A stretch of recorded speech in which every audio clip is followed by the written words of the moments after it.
or welcome back to my channel. My name is Jessica, if you haven't seen me before, and this is my YouTube channel all about my plant journey and just messing around with my plants and the little adventures that we go on.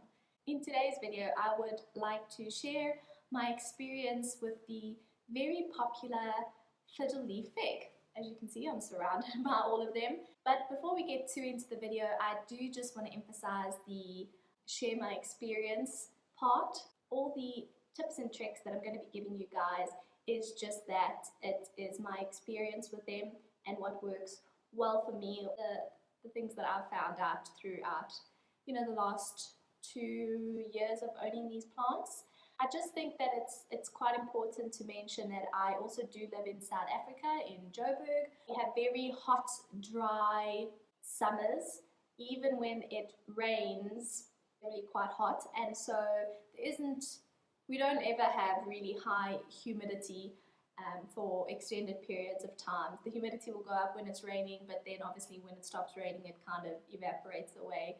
Even in the winter months, we then do not have any we don't have any rain, so it's quite humid and it gets cold, but not freezing. To us, some days can be considered quite cold and freezing, but yeah, we don't really get minus temperatures and that sort of stuff.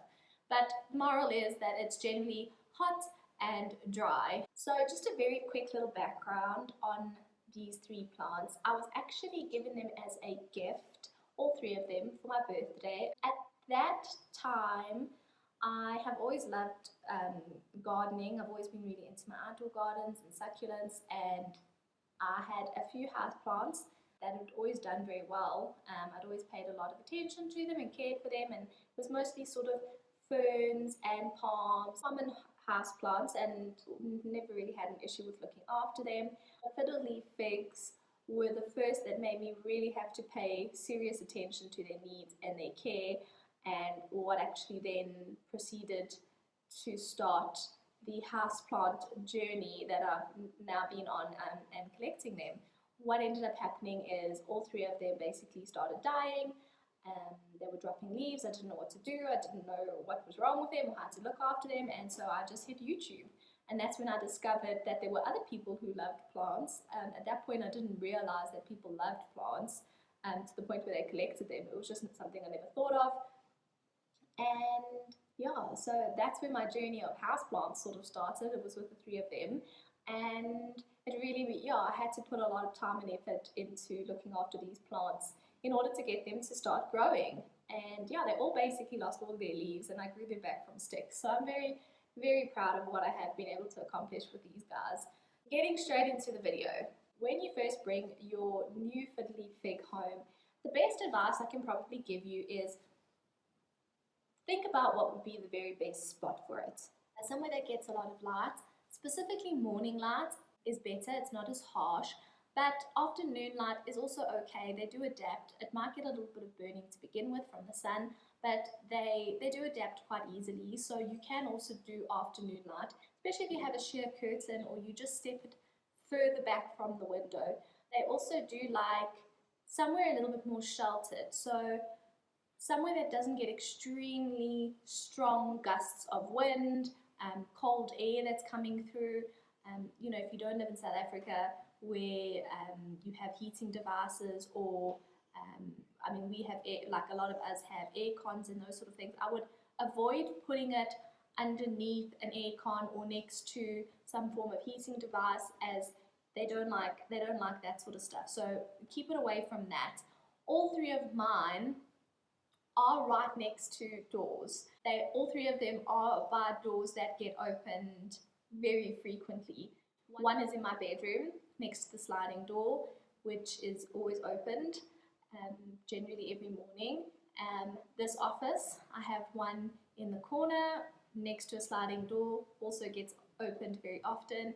And then I also have one by the front door, which doesn't get opened as often, but it does get opened often, just not as often as the other 2. So all of mine are by an area where it does get wind and it is a little bit more subject to the elements.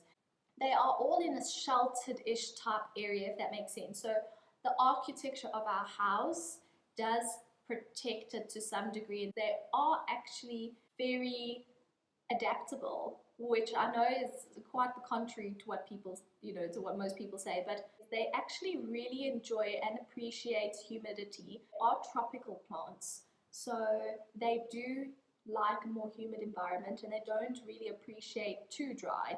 They can, but a humid will make them thrive. So I have one that grows in pretty low humidity. I have one in sort of medium humidity. In my bedroom, it does get excess humidity from our bathroom. And then I have a third one which then grows in my plant room that literally sits right next to the humidifier. The humidifier is right underneath it. So I have three growing in three very different humidity levels. There isn't a huge difference between them other than the actual leaf size. I find that the one that is growing in a more humid environment gets much bigger leaves.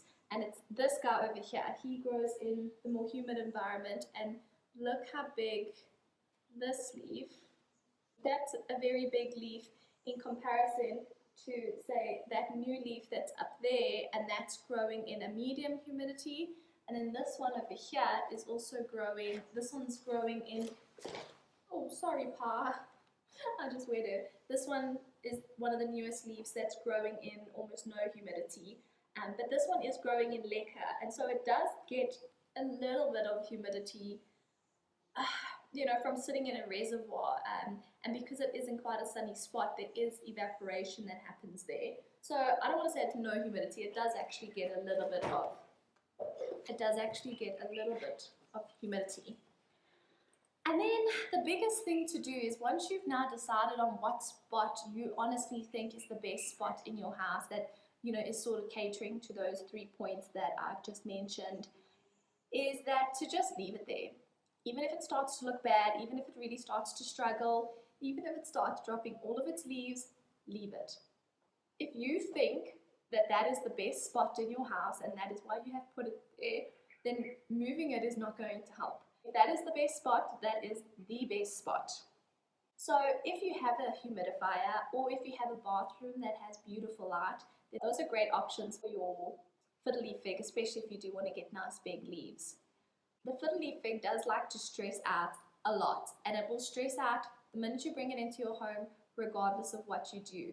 Unfortunately, it comes from a grower, then potentially to the nursery, and then into your home. And depending on how long it was at the grower, how long it was at the nursery, and then before it came into your home, it is going to stress regardless. And there's nothing you can do about that other than make sure that you are giving it the best conditions that you possibly can, and then just leaving it and let it do its thing.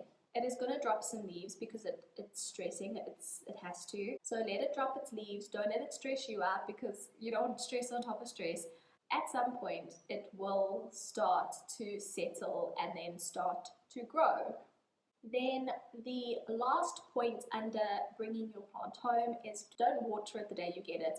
Give it a few days, potentially to a week, before you water it. The plant is already going to be under stress, as we just discussed. These plants don't like being overwatered, and so watering it, not knowing when the nursery had watered it, could potentially cause it to stress more. Especially you don't know what sort of soil substrate it is and that. I would also refrain from repotting it immediately. You understand plants quite well. You can get away with repotting it and going from there. But if you are very new to the Fiddle Leaf Fig and very new to sort of plants, and repotting it might just add a little bit of extra stress to the plant as well as to yourself when you're not exactly sure how to read the signs of the plant just yet. Give it a week and then water it. Drags us into our next topic, which is watering. This is probably where most people go wrong, and that includes myself. We want to baby our plants, but they generally just want to be left alone. Fiddle Leaf Fig still needs you, it still needs you to look after it, but it doesn't want you to faff. With this in mind, I was an overwaterer. I'm not so much anymore, but I was an overwaterer, and so what I started doing is I actually bottom water 2 of my Fiddle Leaf Figs, and the other one, which is in LECA, I suppose you can consider bottom watering as well. So I just find that this is the best way of letting the plant take what it wants and what it needs. The way I do it is I just put a little bit of water in the reservoir. So both of my soil ones are these two, and they are both in sort of woven pots, and obviously don't want them to get damaged. So I actually have like old cake plastic container underneath the pot, and I will generally fill probably about this much. I don't take the plant out, I just fill inside up to about this high, and then I leave it for half an hour. I'll come back in half an hour and have a look. If it's finished all that water in about half an hour, I will probably give it a little bit more and come back again in an hour. If obviously in that 30 minutes it still had water, I would obviously leave it and probably come back in an hour again anyway. And any water after about an hour or two, I will throw out, because then I know that the plant doesn't need it. But this just allows the plant to take as much water as it feels that it needs or wants. What I will do once every few months is I will actually flush out the plant. So I will wash it in the bath with, we have one of those nice shower like handle things that are inside the bath, and I will wash it down with that. So that's quite cool because it rinses off the leaves, and it actually just gives it a good soak that, you know, washes out anything that's in the soil or what have you. That I find that they do actually like to dry out a lot before being watered. The nice thing about the bottom watering is it doesn't allow it to get too saturated. I like to water mine probably once a week. Depending on certain things, sometimes I will water it a little bit more than that, and potentially in winter a little bit less than that. So if it's been extremely hot and I see that the leaves start drooping, like you can see this back one over here, his leaves are starting to droop a little bit, so he was watered this morning. But sometimes during the week I'll walk past and I'll notice that he's drooping a little bit, and then I will water it. I find that if they are growing new leaves, or if it's been extremely hot, sometimes they need a little bit more watering than usual. And then obviously in winter, when it's not so hot, you know, instead of sort of every 7-ish days, I might need to water them every 10 to 11 days, just because, you know, the sun's not as intense and it's not drying up as quickly. So I know that I said that I generally leave it for 30 minutes and check, and then I leave it for between an hour and 2 hours. That amount of time will vary according to the size of your pot versus your plant versus the container that you're putting it in. So there's a lot of little things that will vary with that, and that's something that you'll just need to look at and observe and decide for yourself. If you see, I actually have mine in very, very big pots, and generally you don't actually need them to be in such big pots. They like to be a little bit more root bound. When it comes to the water that I use, I do normally use rainwater, probably about 70% of the time. In winter, obviously when there isn't much rain, I then do use tap water. I like to save, if I don't have much rainwater left, I'll save that sort of for my calatheas and the things that are a little bit more sensitive. And these guys, I will start giving tap water, and they don't seem to mind it, but I think it might also just be because a large portion of the time they are really on rainwater. I do fertilize when I water, so I'll normally just put an organic fish fertilizer in my watering can, and I'll let it bottom water, obviously, the fertilizer up. And I don't do this all the time, it just depends. It's every other watering, I would say, but if I see that it is growing some new leaves, then I will definitely put fertilizer in. Other than that, it depends how much time I have. If I'm really busy but I need a water, then I won't. But if if it's a lazy Saturday or Sunday and I've got a little bit of time and I'm wiping down the leaves and that sort of stuff, then I definitely fertilize. And it's only a little bit. I always use a lot less than what the recommended amount is. Obviously, this one in LECA, I treat the same as I would with all my other LECA plants. I do a flush monthly, and I add new nutrient water for that. So it's no different to any other plant in LECA.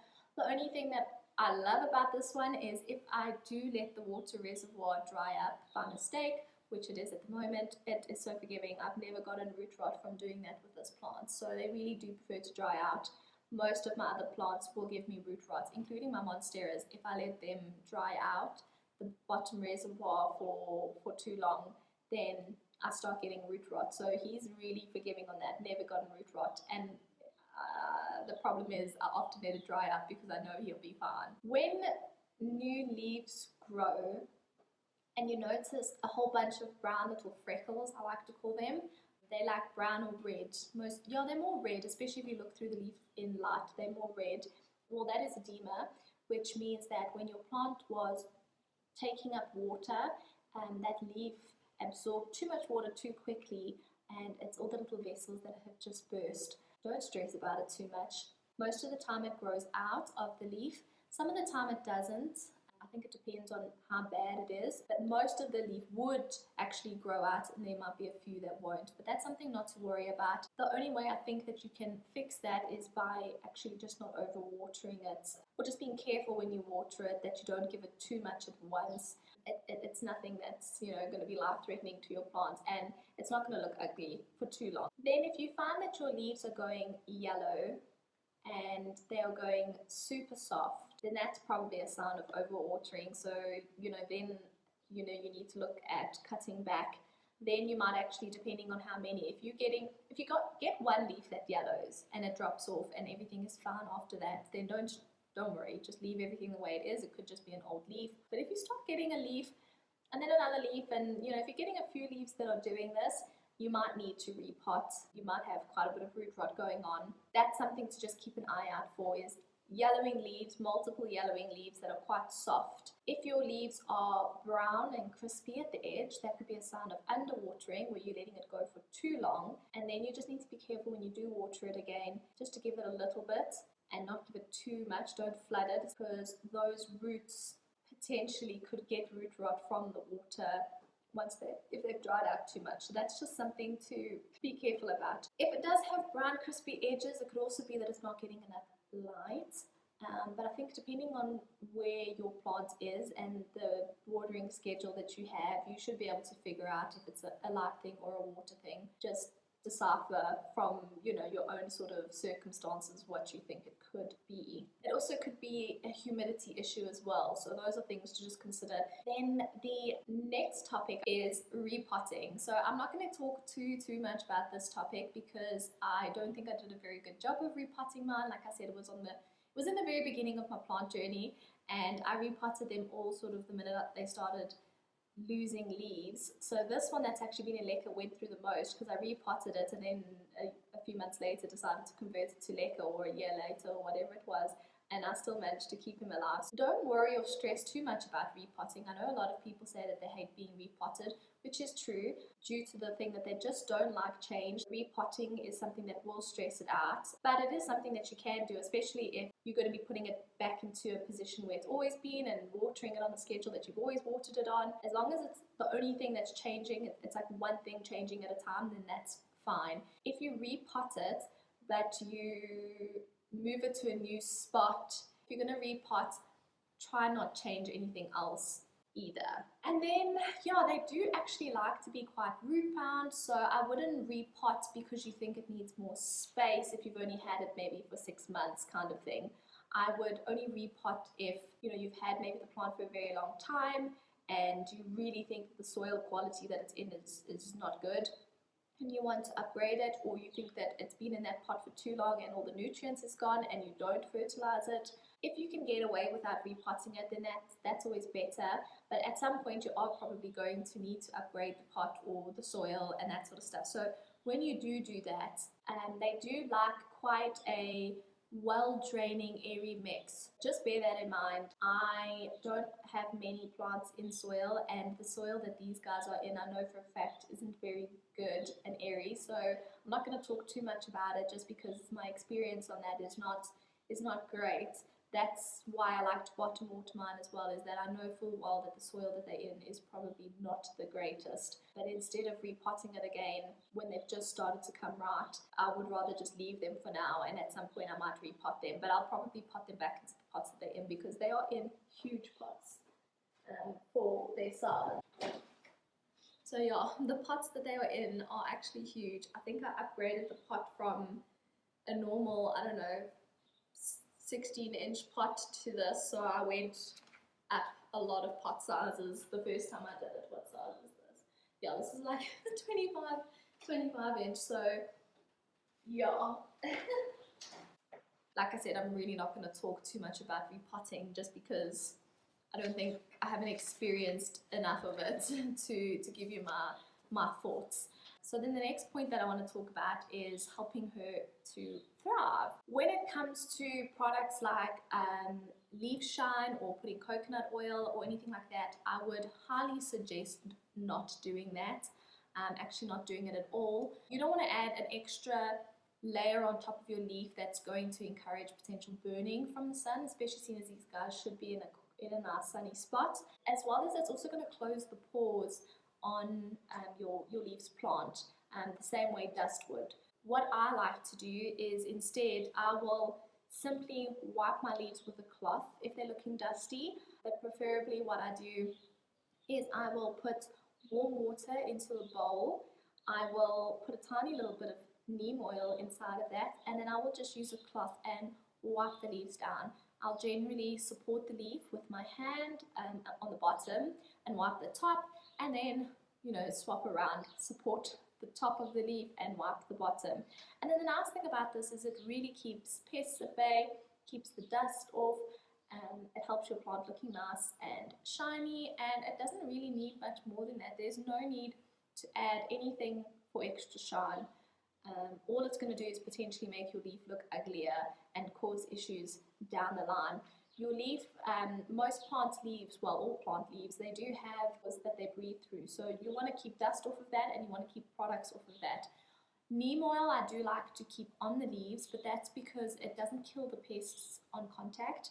Neem oil kills pests by, it does something to them mentally, I'm not 100% sure, but I think it's the smell or when they ingest it that actually upsets them. I could be a little bit wrong here, but I'm sure I heard or read that it actually like messes with their brains, so they can't actually function properly. They don't know how to eat, go to the bathroom, like they just don't know how to survive anymore. I leave neem oil on, but it's such a little bit of neem oil that I put in the water so that I don't encourage burning. So with pests, I really actually haven't had an issue with pests. I've actually never noticed pests on them, but I think the neem oil wipe down that I do, as well as the spray that I do sometimes in the shower, really keeps the pests at bay. What I also like to do is the sheath that the new leaves come out of, I will pull those off once the new leaf is dried and hardened off, and I like to do that because then I can actually see what's happening a little bit better.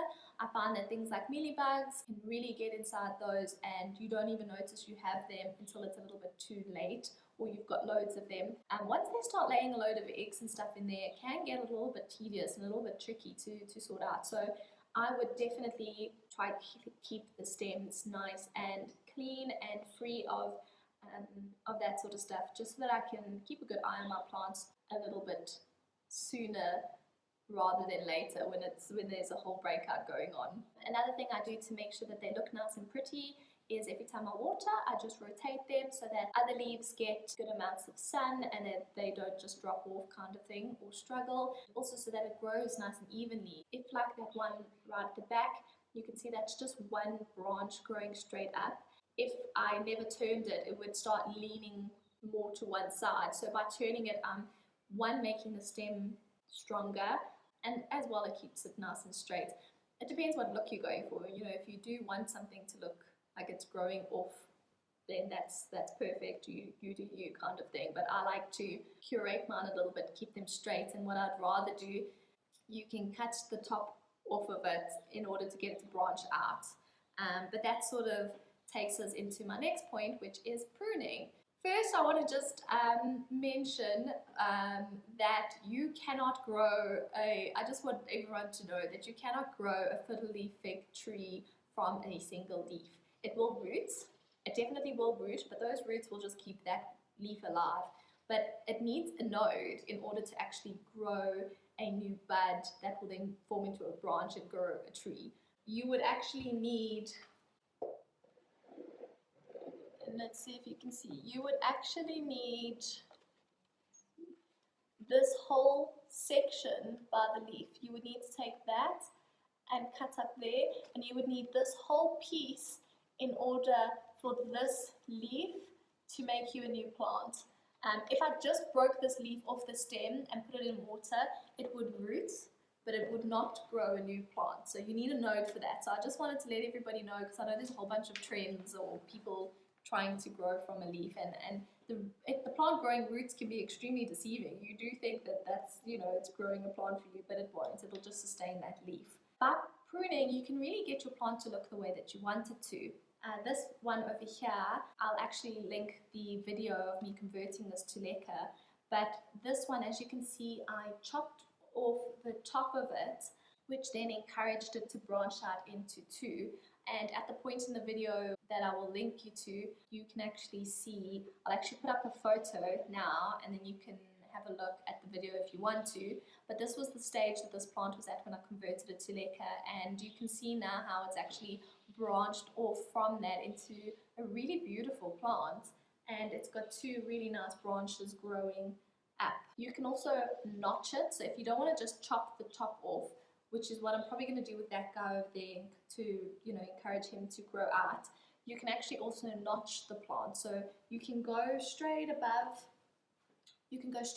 one of the nodes with a pair of shears or a blade or something like that. Just make sure it's obviously sterilized and clean, and you can cut away a small piece of the branch. And what that actually does is it almost tells the plant it can't move the nutrients that it obviously sends through the stem to the above plant. The other side will be giving it the nutrients, but the side that you've now notched from, all that nutrients stops and it can't travel further up. So that then tells the plant that, oh shit, okay, I need to actually push out a new branch from here because it's broken and I can't give this nutrients to anything else further up, and then it will start to branch from there. So you can actually chop the notch in the plant exactly where you kind of want the next branch to come from. So it's generally good to do it between the two nodes, and then whichever side you kind of want the branch to start pointing towards, because it will grow straight from there. Or like I said, you can just chop the top off straight off, and you could propagate that and maybe put it back into the same pot so that you have two growing in the pot and a bunch of branches branching off from there. But that's also just sort of up to you and what you think or what look you're going for. And then the nice thing about this is that if for any reason you think that the plant is too far gone and has properly gotten root rot and it's dying, you can actually travel up the stem to where you decide you want to, and you could maybe chop the last 3 leaves off, put that in water to root it, and then you could then chop a whole bunch of nodes after that, and you could then propagate all of those, and that could be a nice way of insurance, of making sure that you keep the plant if you do think that something is going wrong and you might end up losing it. And that's just a nice little way of insurance. So if you really are worried, always propagate it to make sure that even if your main one dies, you have one that has then been rooted and grown in your conditions that then should actually acclimatize much easier, and hopefully you shouldn't lose it. Then just the last little thing that I want to mention that I think I forgot about is if you do get dark spots in the middle of your leaf, that could be a sign of root rot as well, especially if the dot starts to grow and you're also getting it in a whole bunch of different areas. I think I've spoken for way too long about all of this now. So thank you guys so much for watching. I really hope that I was able to give you a few tips and that you enjoyed this video. I hope that you enjoyed seeing a little bit more close-up footage of the plant rather than just listening to me speak the whole time. So let me know in the comments if you preferred the way that I did this video. I hope that I gave you a few helpful tips and that you are able to bring your Fiddle Leaf Fig home and just have it do wonderful for you from the get-go. If you have any tips and tricks and things that you swear by when it comes to looking after your Fiddle Leaf Figs, then please do leave that in the comments below so that we can all sort of learn from this video. You know, we can gather everybody's tips and tricks together and have a whole little list below of what might work for you and what doesn't work for you, because yeah, things that work for me might not work for other people. It really is depending on your situation and your plant and all of that. That's it for today. If you did like this video, then please do hit the like button. If you do enjoy planting content, then please do consider hitting the subscribe button and following along with my plant journey. I would love to have you guys with me, and yeah, it really helps the channel grow and it helps me know what type of videos you guys enjoy watching. Hope you have an incredible rest of your day, and I hope to see you in the next one.